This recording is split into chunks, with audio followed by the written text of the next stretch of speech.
this week at 11. Minnesota 2, Colorado nothing after 1. Welcome back inside the XL Energy Center. The NHL has set it up so that teams settle division races by going head-to-head down the stretch. We did the same in the FSN North faceoff. 1 to go. Gorg leads by 1.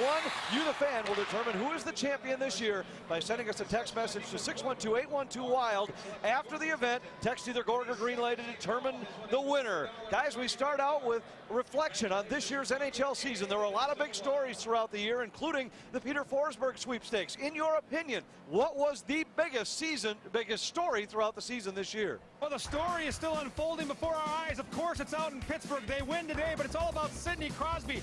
Is he healthy? Can he play? He played today and got 2 assists. When he was out, we saw the rising of a young superstar, Evgeny Malkin. He has 46 goals now. They need Crosby. They got hosts at the trade deadline. They are America's team on the East Coast. The Pittsburgh Penguins said Crosby. These stories so far.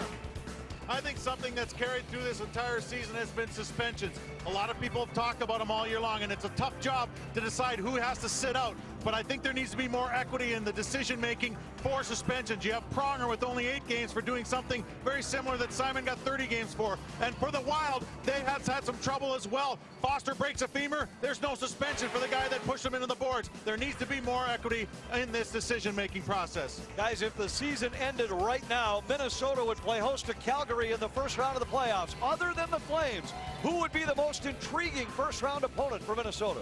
Well, I think you have to go with Anaheim. Hey, let's put it this way. Along with goaltending and scoring, it was the team toughness that locked the Wild out last year. Well, guess what? The Wild are team tough now, and it would be a great playoff series to have the team that's knocked the Wild out in their only 2 playoff appearances face the Wild now and see what happens. That's a nice one, Mike, but it doesn't get any more important than the Dallas Stars traveling to Minnesota. Mike Modano, how much fun would it be to end his playoff tenure? He's not getting any younger. The last time he played playoff hockey in Minnesota, 1991. The North Stars, the last team in all the way to the Stanley Cup. These 2 franchises will always be tied together. I would love to see Dallas, Minnesota, and see the Wild send Modano packing. Homer. As we head down the stretch in the NHL, guys, they're just getting started in Major League Baseball. It's opening weekend. Everybody's optimistic.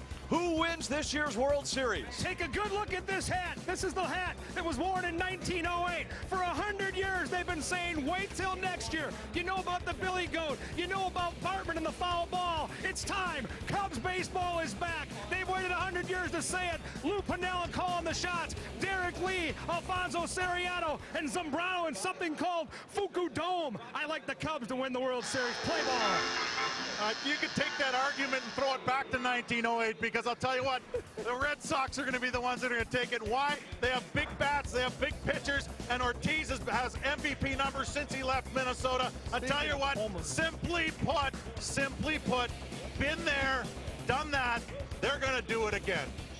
And take that hat. I can tell you where to put that hat. I got your Big Papi right here, baby.